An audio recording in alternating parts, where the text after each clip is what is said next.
We are post-spring ball. That means it's list season. Who's the most dangerous team in the SEC heading into 2025? Time to get the squad together. You're talking ball with the SEC squad, sponsored by Game Time. From Alabama to Tennessee, from Georgia to Oklahoma, from Auburn to Texas, it's the local experts of the Locked On Podcast Network bringing you scoops, breakdowns, and the most comprehensive preview of the upcoming SEC weekend. It's the SEC squad, and we have a seat for you. Hurt feelings and thin skin are prohibited. Squad up. You're part of the SEC squad. Oh, yeah. Welcome into the SEC squad. Sit back, grab your favorite beverage, and join us as we get you ready for another wild week. Talking all things SEC. Today's episode is brought to you by Game Time. Download the Game Time app, create an account, use our code LOCKEDONCollege, get $20 off your first purchase. Let's welcome in our squad for this week. We've got John Miller, host of Locked On Mizzou, John Williams, host of Locked On Sooners, Corey Burton, host of Locked On Vandy. I'm Chris Gordy, host of Locked On SEC. We'll see if there are any other our brethren want to jump in as we get this show on the road this week. But guys, we just closed the books on spring ball, and we are now officially into what I like to call list season. This used to be magazine season. It was when, all the big preview guides would start coming out. We start really getting focused and attention, turned to the next football season. But list season, we're starting to see all of people listing. Here's the best teams in the college football. Here's the best teams in the SEC. Here's the best quarterbacks in the SEC. So I want to pose the question to you guys coming out of spring. Give me a team in the SEC that you look at and say that team is dangerous, and it can't be your team. What team do you think is dangerous heading into 2025?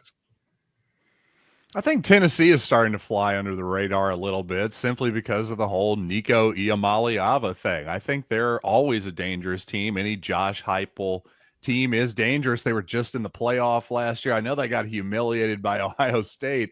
I think some of that is lowering their expectations almost to an unfair point. I think I'll say this because John can't per the rules, but I think Oklahoma is dangerous there with John Mateer and Arbuckle and everything and all that they got going on with their team. I think they improved a lot throughout the portal, and their team I think people need to watch out for. Venables has kind of fixed some things that he needed to fix on the offensive side of the ball. Hopefully, John, for your sake, y'all stay healthy. Vandy doesn't play y'all, so I don't care what you do. So, but I think you guys are dangerous. And then, Chris, since you can't talk about LSU, they're potentially dangerous too. They've got a lot of talent, and I'm really excited to see what Barryon Brown can do. He's a Nashville product, so we'll partial to that one. Yeah, I think, and Oklahoma fans are going to hate it when I say this, but I think Missouri is flying a little bit under the radar right now, and I hate even saying it, but the schedule really kind of lines up fairly well for them. There's not a whole lot going on with that. I mean, obviously they got the games against Alabama, Texas A&M. They're going to loom large. You got South Carolina as well, but the rest of it's pretty manageable for them. And then you got that game at Oklahoma, the second to last weekend of the season. But if they can steal a couple games in there, they might be flirting with a 10-win season once again. The other one is Auburn. Again, Oklahoma fans are going to hate it if I say it, because if Jackson Arnold is able to get the monkey off of his back from the 2024 season, Auburn's got the weapons, man, to make him a prolific quarterback in the SEC. Again, it's big ifs, but those are two of the teams that I think are still flying a little bit under the radar. Past that, I think everybody's probably pretty accurately ranked or rated right now. Yeah, I think everyone except for Kentucky, you can say, is pretty dangerous, because I'm not buying Kentucky at all.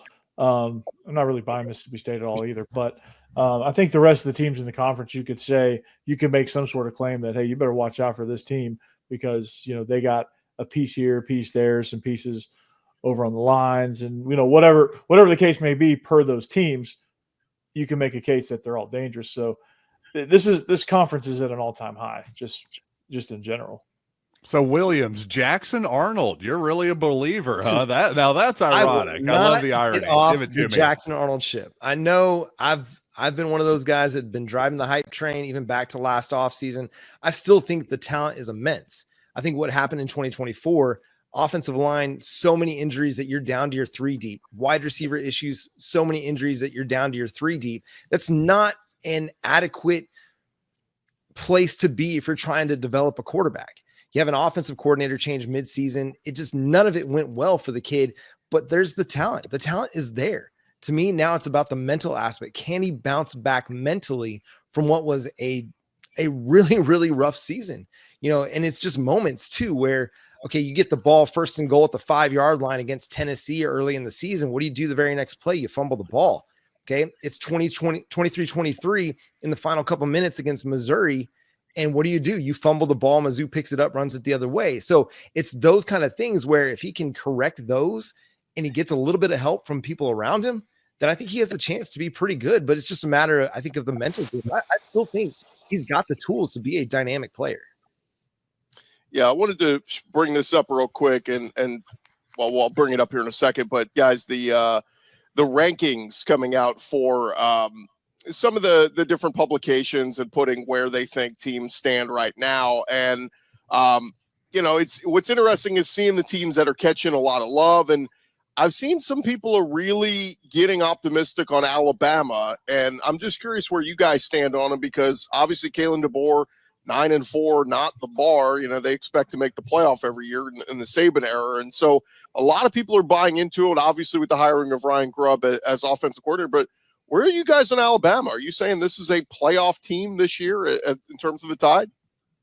I don't know. Kind of, I think they can be. I think if Kalen DeBoer finds his guy in Ty Simpson and he proves to be that distributor kind of quarterback that they need with Ryan Grubb calling the plays, I think they can be. Will they? It remains to be seen. They're going to have to kind of prove it for me, but I think they're in a better position now than they were prior to Ryan Grubb being hired and with Jalen Milroe as quarterback.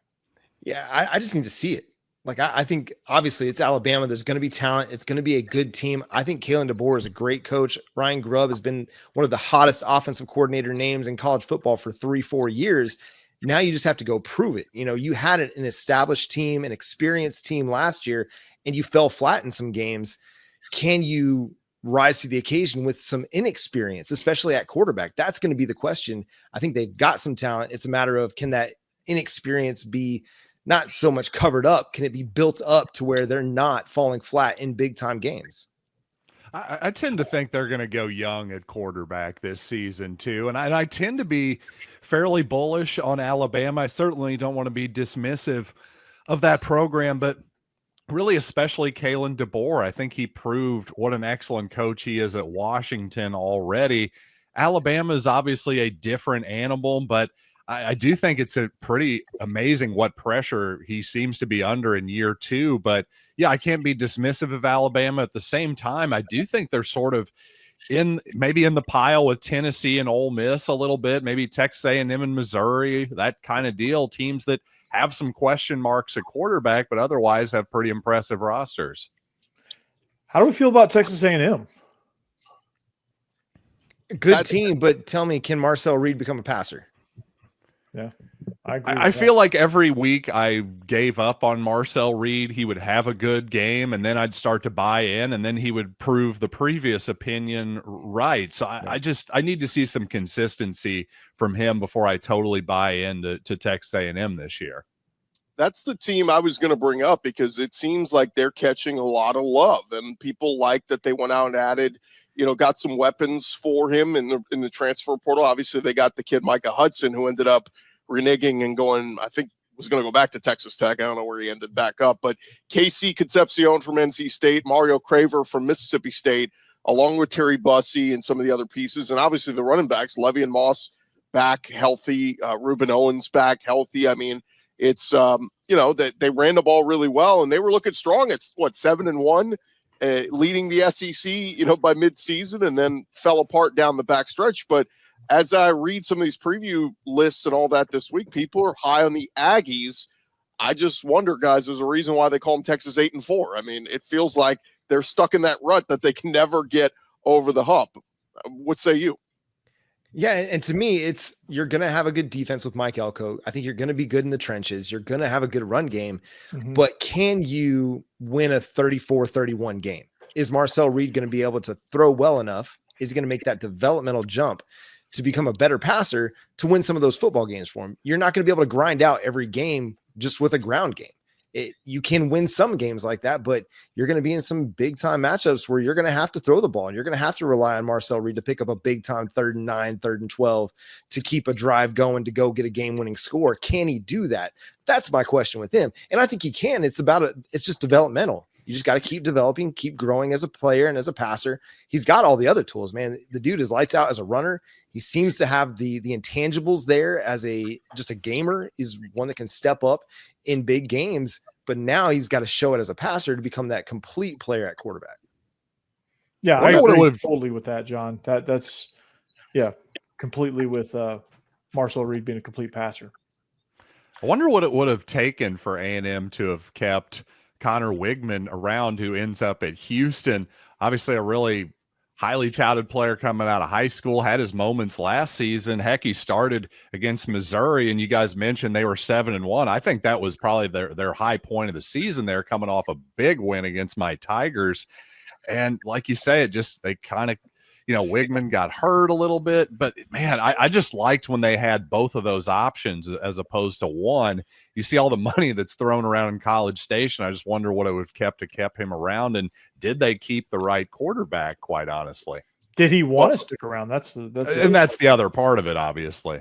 And that comes back to my point of, did they pick the right quarterback? I honestly don't know. I don't want to be dismissive of Reed, because there have been times where he's been surprisingly good. So I don't want to just completely dismiss his abilities. Well, Wegman couldn't stay healthy. I mean, so that's another reason why they were out on him. But keep an eye on Jacob Zeno, a name maybe not too many people are familiar with, a kid who started his career at Baylor for a couple of years, played at UAB the last 2 years, threw for 3,100 yards 2 years ago, 20 touchdowns. He went in there as a senior transfer. Look, he's going to push Marcel Reed. I don't know if he's going to win that job, but he's going to push him. And if something were to happen with Marcel Reed, they got a good option, number 2, that maybe they could turn to. So we shall see. We talked about the Aggies. What about the Longhorns? They're getting a lot of love. When we return, guys, should we be afraid of the Longhorns? The SEC squad talking more ball next. Hey, more with the SEC squad in just a second. But first, there's nothing like the atmosphere of an NBA playoff game. Every bucket, every defensive stop, every moment feels huge. It's electric in the arena. And with Game Time, you can be part of it without the stress of last-minute ticket hunting. Game Time makes it fast and easy for you to get playoff tickets, even when demand is sky high. Prices on the app actually go down as you get closer to tip-off, and their last-minute deals can save you up to 60%. Like we said, 60% off is what you can save up to buying last minute for sporting events, concerts, comedy, theater, whatever it is. Those last-minute deals are going to help you out, and they're all-in pricing, means no surprise fees at checkout. What you see is what you pay. Go take the guesswork out of buying tickets with Game Time. Download the Game Time app, create an account, use our code LOCKEDONCollege. Get $20 off your first purchase. Terms apply. Again, create an account, redeem our code LOCKEDONCollege. Get $20 off. Download Game Time today. Last-minute tickets, lowest price, guaranteed.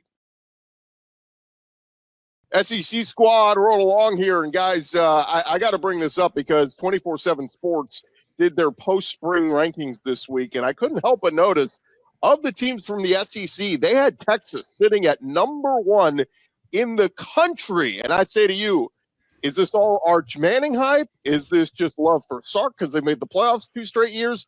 Or is Texas bona fide the number 1 team in the country? I can't wait to hear John Williams' take on this. Listen, the Texas Longhorns are the Dallas Cowboys.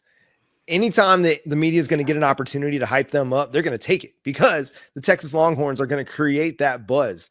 It's just a matter of fact. I mean, it is what it is.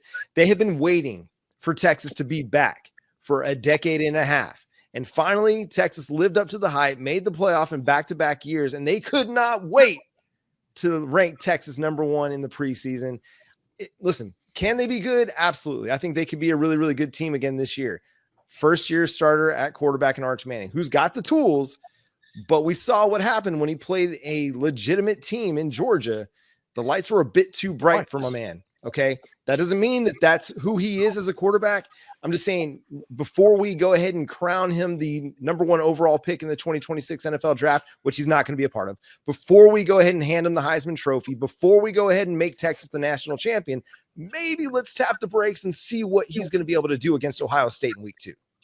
I've lost a lot of NFL guys off that roster too, including the offensive tackle there, Kelvin Banks, a lot of pieces off that defense too. Yeah, I just think it's interesting. I'm sure Texas absolutely deserves to be one of the contenders for the league title without a doubt, but let's just not, I don't know, assume everything. It's strange that we live in a world where Texas is getting so much more of the benefit of the doubt than the Crimson Tide right now. Yeah, and over the team that beat them twice last season, once in the SEC title game, they're ranked ahead of that team. And that team didn't really lose as much to the NFL draft as Texas did. They return a lot of production defensively. Georgia does. And they host Texas in Athens. I don't know. I don't see it. You look at ESPN's returning production, Texas's offense is down at 126. Now, they added some pieces since that came out. Yeah, the defense is going to be good. I mean, Anthony Hill Jr., Colin Simmons, those dudes are legit dudes. They're really, really, really good football players. They'll be future first-round NFL draft picks. It's just there's so much turnover on offense when you lose Matthew Golden, Isaiah Bond, Jaden Blue, not Alfred Blue. That's a throwback. Jaden Blue. Sorry, excuse me.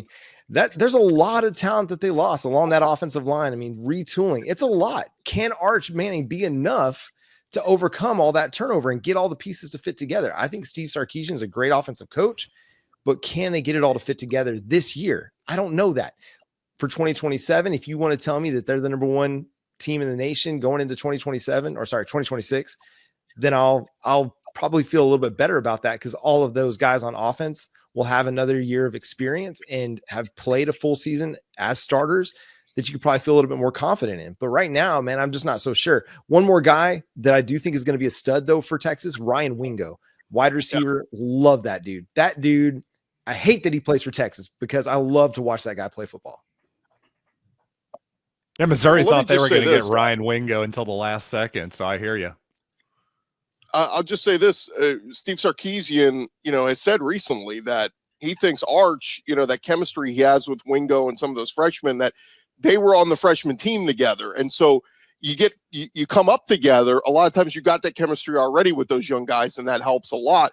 And I will say this for Texas's case, and I've had some people say, I question them being number one. I had some Texas fans say, oh, you're a hater. And it's not hating, because here's the thing. If somebody had Texas at number 10, I'd say they're underrated, right? So like I'm saying, I think you're a little too high at 1, but I think you'd be too low at 10. You're somewhere right in the middle. But here's the big question is, you just lost a ton. Have you earned that, for Texas, like, have you earned that right to just say, oh, they're just going to automatically reload and they'll be right back? No, some teams have a transition year. You have a 2-year, 3-year run, but you lose so many guys. You have what could be called a rebuilding year, where you kind of step back a little and then you take that step forward again. I think that's totally fair to say about this Texas team. And especially what John Williams said, like, if Arch is going to come back for a 26, great. They'll be absolutely hands down probably number one that year. But for me right now, it's okay to question losing all the pieces they lost. Jake Majors and all the guys on the defensive line. Alfred Collins, Matthew Golden. I mean, that's a ton of talent to lose. And Sark's recruited well, but to me, he has to prove it. We've seen Kirby do it. We saw Saban do it. To me, he's got to prove to us he can replace all that talent every single year and be a competitor. Yeah, I agree. I don't think it's crazy to predict that that's going to happen. But to your point, it's not crazy to go the other way. And especially to the more optimistic side. Well, if you look at Ohio State, who's the favorite right now, they have to replace a quarterback. Georgia, they have quarterback questions. They're, I think, fourth. Yeah, they're fourth in the odds. Penn State obviously has Drew Aller coming back. But, there's a lot of teams that have quarterback questions, but yeah, I think Gordy's 100% right. It's okay to say, hey, Sarkisian, let's see it. Those other guys have done it before. Well, and you mentioned Ohio State. Like, that's the other team that seems similar to me, because not only did they lose their quarterback, but they lost a lot of talent around the quarterback too. Emeka Egbuka, those two defensive ends that were just wreaking havoc in the college football playoff, like a lot of talent. Those two running backs that were just dominating people in the end of the season. So Ohio State, similarly to Texas, do I have questions about? And that's not to say that they can't be really, really good and be playoff teams this year. It's just, but are we just making an assumption that, okay, yeah, Texas is back. Ohio State's still the dominant team. Oregon isn't going to have any problem replacing Dylan Gabriel. The list goes on and on and on down the top 5. And I get to Georgia and I'm like, okay, Kirby gets the benefit of the doubt. 2 national championships in the last 5 years, an SEC title last year. You get the benefit of the doubt. These other guys, I still need to see them do it on a year in, year out basis. Absolutely. You hit the nail on the head with that. I mean, we haven't seen Ryan Day really compete year in and year out. He's had the most talented roster just about every year, but he's got 1 national title to show for it this past season. And then, Oregon, can they replace Dylan Gabriel? All of that has to, you're spot on with the fact that you have to prove that. And I think that's a very valid point. So, it comes into mind, like, what do these rankings really mean? Like, you have to rank somebody there at number 1. Why not rank the defending champions until they prove that they're not worthy of that spot? Let me throw this at you guys, because Joel Klatt of Fox Sports put out his post-spring rankings, and the team he had number 1, and it's not an SEC team, but I just want to get your guys' thoughts, because it's a former SEC coach. He had Penn State as his number 1 team. And I've seen a lot of people have Penn State at 1 or 2. And I'm going, where in the world has James Franklin ever won a big game to prove that he could win a national championship? Oh, no. They did make the semifinals last year, right? They did, but he consistently loses to Michigan, Ohio State. Like, the big game, James Franklin's become known for losing. So for me, just to all of a sudden pencil them in because we like Drew Aller is kind of right. I don't know, man. You got to prove it to me. I think that's probably a fact of, he's just trying to be a little different, to be honest with you, which I don't totally hate. But I think if he were, if that was really, I'm going to stake my entire reputation on this pick, he'd probably go with Ohio State instead, I would imagine. Fox Sports analyst ranks Big Ten team number 1 in his preseason rankings. Who does the Big Ten have a big network deal with? Oh, wait, is Fox Sports? And to your point, John, I had to remember because I just wanted to be sure. Yes, the 2 teams they beat en route to the college football semifinal, SMU and Boise State. I mean, no offense to those teams in 3 years, but Penn State, come on. You don't This get is a valid point. That's a very valid point. A tomato can and a one-man team. Yeah, you really. I really want to disagree with you there, but I can't. Well, listen, I think James Franklin is a good coach. I don't think that he's a great coach. He still has a lot to prove to everybody, I think, to show that, hey, he's a guy that's ready to go win a national title. Drew Aller is a good quarterback, but can they win those big games down the stretch and prove it to everybody that, hey, this is our year to go win a natty? They haven't yet, and I just don't see that trend really changing with James Franklin, because Ohio State's loaded up. Oregon's loaded up. I don't even know if they play Oregon, but the Big Ten is a lot better, a lot more competitive. They got a tough road ahead of them. So I'd take Texas. I guess I'd take Texas, Georgia, Alabama, LSU, and South Carolina, maybe even A&M all over Penn State to win a championship. I don't know about A&M, but I could see the others. Lawrence Sellers is going to be a dude, but we'll find out week 3 when they host Vanderbilt. So that'll be fun. One more segment to go here, guys. When we return, who's your dark horse? I'll give you a couple of teams that are maybe on the bottom. Could they make the come up this year and make the rise to the top of the SEC? We'll talk more ball here on the SEC Squad coming up next. Back to the squad in just a sec, but first, did you guys know your Fire TV is also an Xbox? You could turn any TV into your gaming and entertainment hub with Fire TV Stick 4K devices. No console required.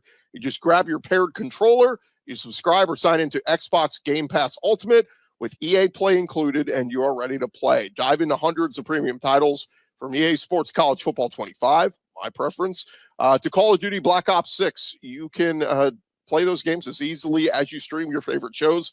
It is gaming made simple, and it is all on your Fire TV. You can play high-quality Xbox games at a fraction of the cost of a console. If you already have a console, a Fire TV Stick 4K device is more affordable and easier to travel with, allowing you to take your or your kids' games wherever you plug in. Go check them out. Head to Amazon.com/Fire TV Locked On to get started. Xbox Game Pass Ultimate subscription and compatible controller are required. Available on select devices, including Fire TV Stick 4K, Fire TV Stick 4K Max, and Fire TV Cube. Check them out right now. Amazon.com/Fire TV Locked On. All right, final segment of the SEC squad this week. And we kind of talked about some of the teams near the bottom that, I think some of you mentioned Auburn or Oklahoma as a team that could make a rise this year. So I'll just kind of pose it. These are your options: Vanderbilt, Oklahoma, Auburn, and Arkansas. Pick one of those teams you think could be that dark horse this year that could win the whole thing. I don't know if you know who I'm going to pick here, but you have arguably one of the top quarterbacks in the conference with Diego Pavia. Rebuild offensive line, some question marks at the offensive skill positions, but defense is loaded up for bear. They're going to control the clock and play really good defense. So, I think Vandy could be a dark horse to really make some noise, SEC title kind of noise. I don't know, but they're going to make some noise nonetheless. Yeah, I think Oklahoma's got a chance to be a playoff contender. I don't think that that's unreasonable. I think they've got a defense that's ready to go compete. This was an offensive way from being a playoff contender last year, but the offense was so bad that they only averaged like 13 points per game in SEC play when you take all those defensive touchdowns off the board. That's how bad the offense was last year.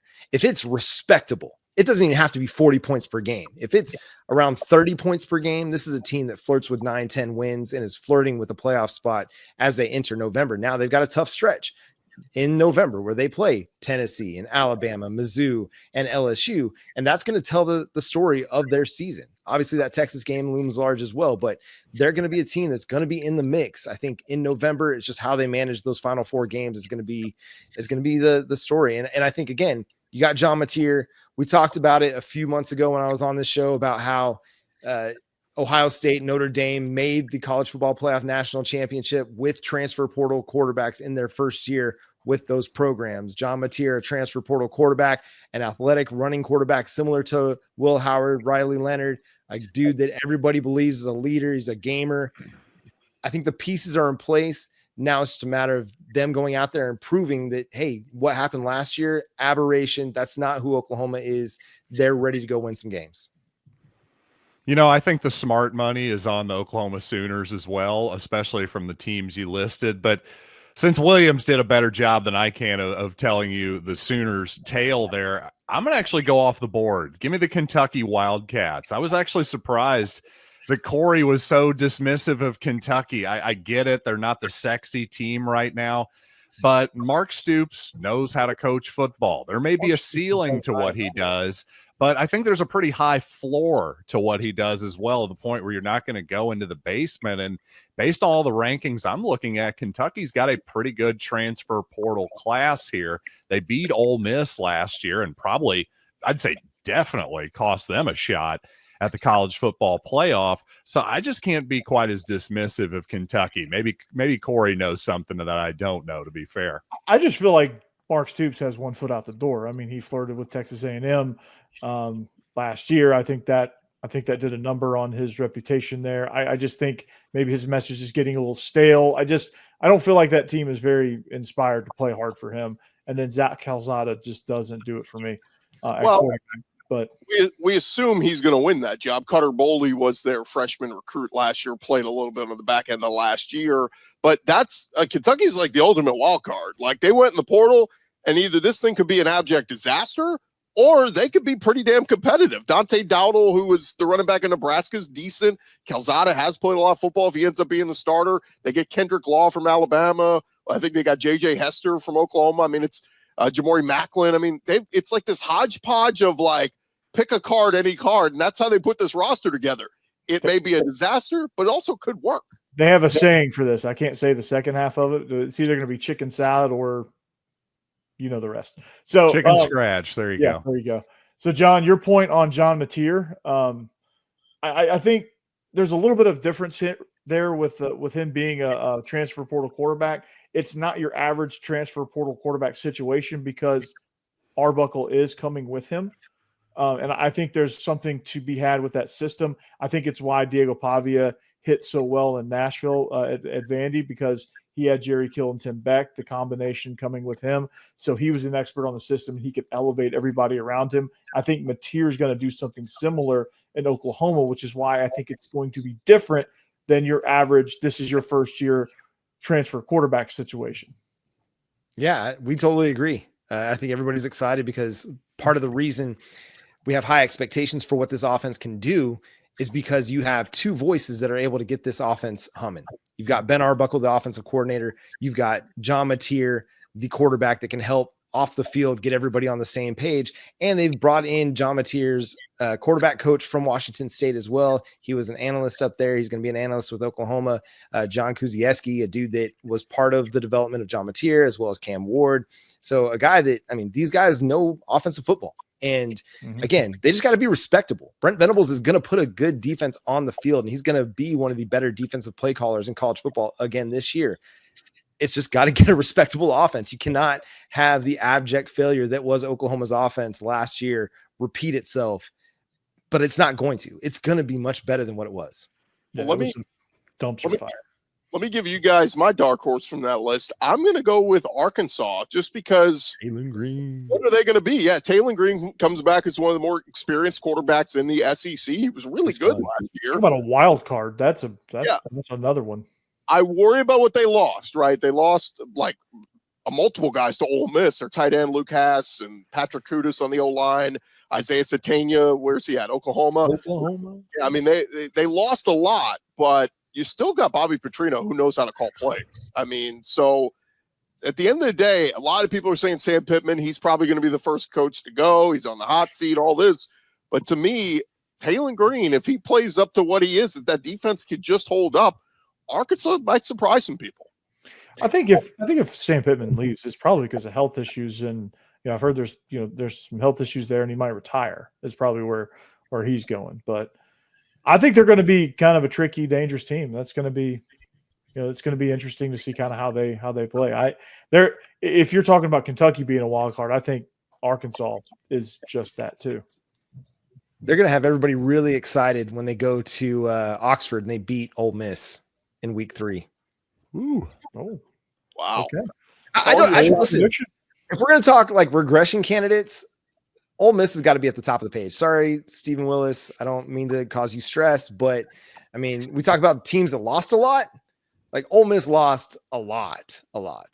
And I mean, listen, Taylor Green, I think he's a lot of fun. He could create a little bit of havoc.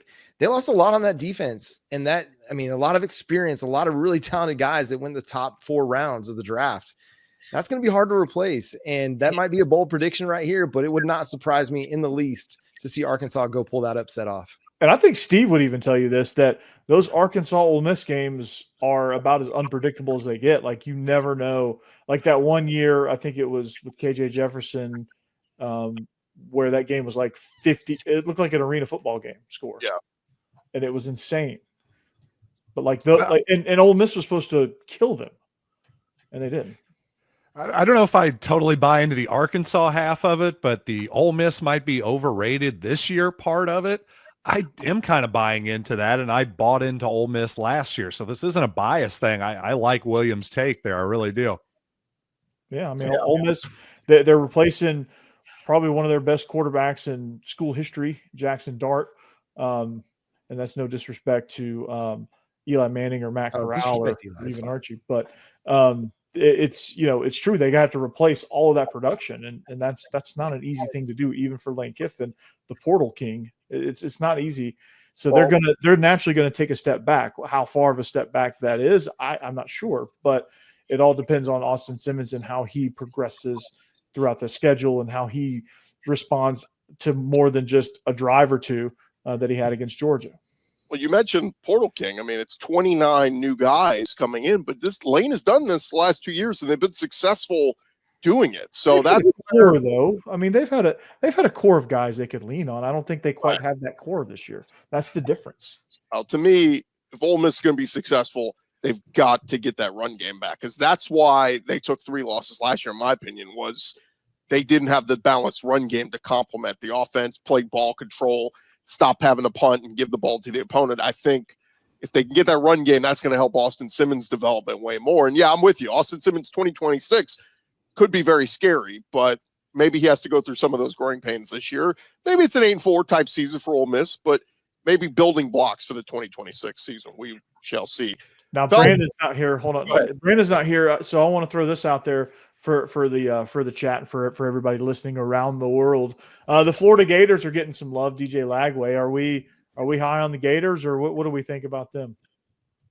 Schedule's still brutal, man. I love Lagway, but it still is a tough schedule. And like Lagway could be good, they could be a good team, but I think they're at LSU week 3. You got Texas. I mean, it's a tough Miami, I think it's the schedule, right? Yeah, I mean, so again, like they could be good, but still be 6-6, and we're talking about Billy Napier on the hot seat once again. So I buy in Lagway. Like I think he's going to be awesome, but the shoulder injury kind of scares me a little bit. The running backs, I like Jaden Baugh and some of the pieces they have there, but we'll see. Yeah, he still hasn't totally LSU, proven it yet either, but yeah, I like the talent too. Yeah, you go at LSU, at Miami, a week off. Then you got Texas A&M. Texas and then A&M. Like that 4 games in 5 weeks is really that's gonna be the difference in their schedule, I think. Never easy. Yeah, I mean, if Florida could get Texas's schedule, maybe they could win an SEC title or two. You know, that's just kind of how it goes. You'd all be so lucky. We'll leave it there. Thanks so much for you guys for checking us out. Remember to follow and subscribe to your favorite SEC show. We'll be covering your favorite team every day throughout the offseason and into the season. Don't forget, I'll have you covered with the entire conference every day with Locked On SEC, part of the Locked On Podcast Network, covering your team every day. Talk to you guys next week. Peace.